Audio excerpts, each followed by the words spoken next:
gear you need to shoot a spotlight. And it probably can be carried by one person, possibly two if needed.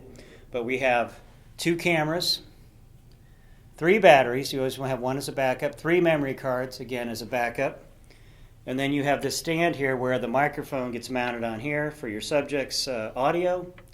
And then you have the light, a light stand, and your tripod. So I'm going to show you guys how to set this up in a general classroom situation, and then we'll show you where to position the light, where to position the cameras, and of course the microphone too. So let's do it.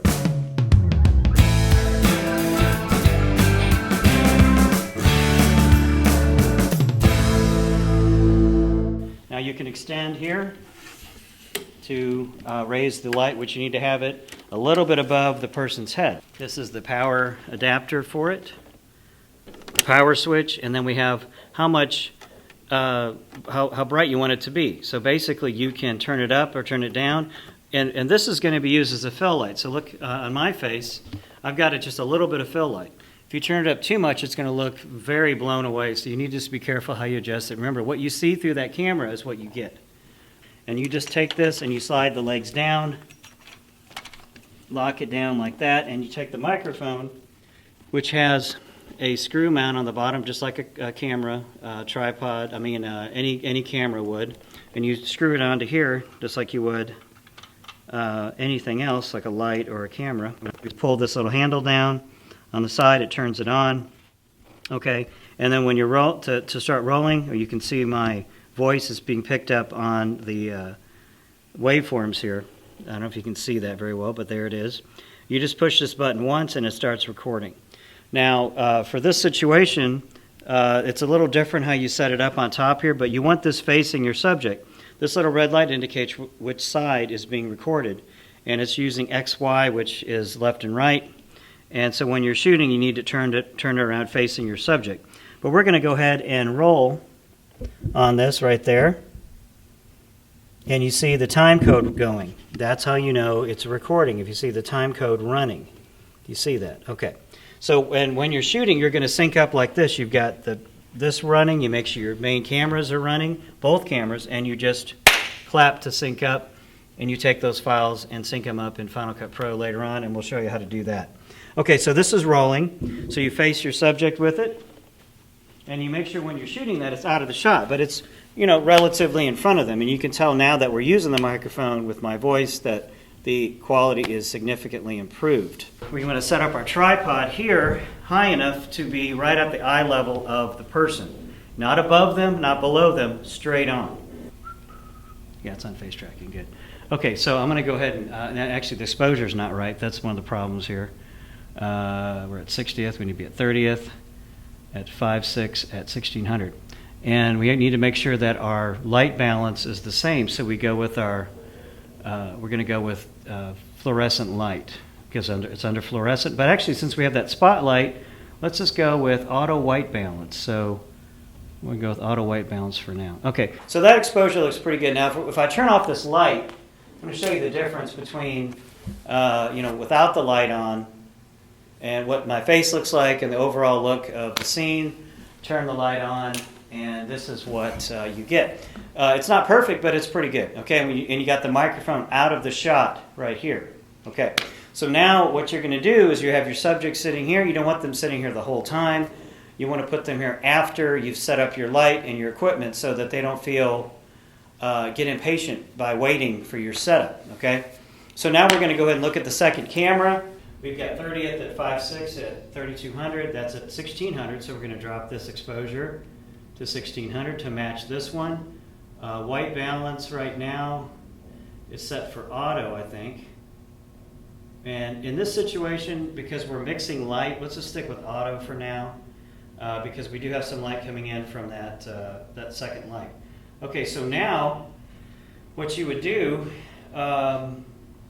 is you'd start rolling on camera 1, start rolling on camera 2, clap after you turn on the microphone, clap to sync it up, and after you do that, then you start asking the questions, okay? And if you're with two people here, if it's just one of you, then that person needs to, the teacher or whoever it is, needs to be answering the questions not directly into the camera, but looking at an object maybe right next to it. They need to focus not on you, especially if you are doing this on your own. You're shooting with two cameras at this point. Okay? So one of the main things is when you're shooting this, you need to have a second person. One person asking the questions to keep eye contact with your subject. The other person needs to be shooting second camera stuff. And for second camera, cassette, you start recording, which I'm running now, and you are going to be shooting other types of video, like from a different angle, close-ups, because this camera is going to be preset at this point. It's going to look like this the whole time, okay? This is what you're going to see from that camera, and you don't touch it. This is the one that you shoot those other angles from. As I'm being interviewed, another thing too is you don't want to be straight on with the camera. You want your subject to turn slightly because it's more flattering, okay, than a straight on shot. So turn to the side slightly, have them face their body into the light, but they're looking back. And what I'm looking at right now for here is I'm looking at that camera 10 number on the side there. So I'm not looking directly in the lens. I'm looking like I'm looking at the person interviewing.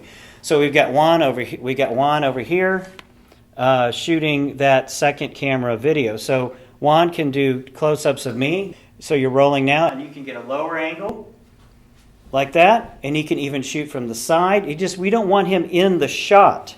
We don't want him in the shot while on this main camera here. We want to only see him. We don't want to see him at all. That's what it comes down to.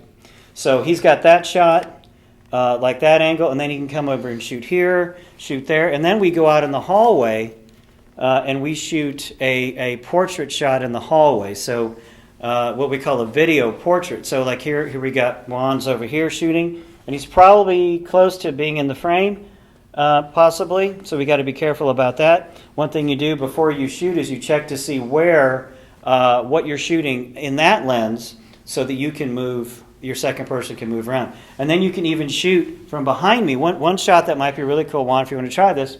Get back here and try to shoot past my face using the light around it. So he's shooting back here.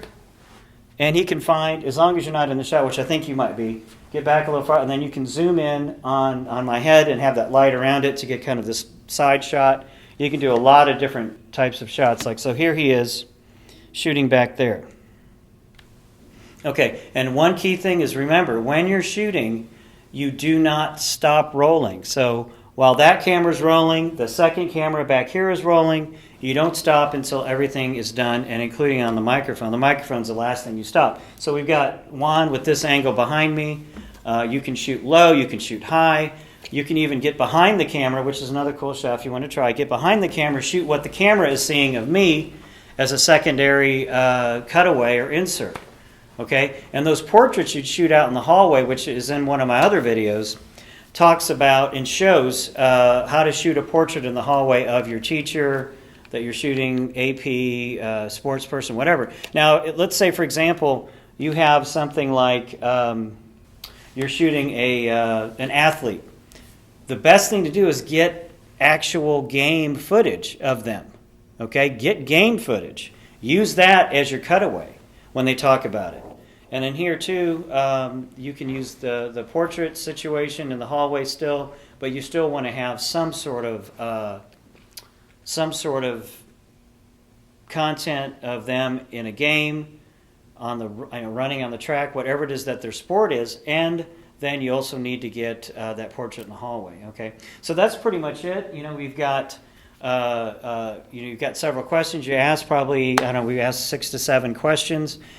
Sometimes we ask more, and then we'll edit down based on their responses. So if they have a good response to one and not to another, we'll use the different question. But the main thing is they are looking at the person here doing the interview. They're not looking at the second camera person, and they're not looking straight into the camera. They're looking off to the left or right, and we want to keep it that way. And also, we want to make sure you're not asking the question over here so they're looking that way. They need to be looking closer to the camera. It looks weird when they're answering questions looking over there. Okay, so here's another shot that's good too from behind the light with Juan. All right, that's a pretty good shot.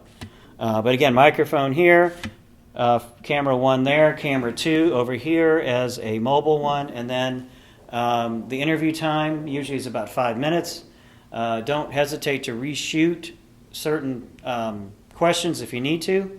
And then you take it and you sync it all up between the two cameras that you have, and then you do your edit.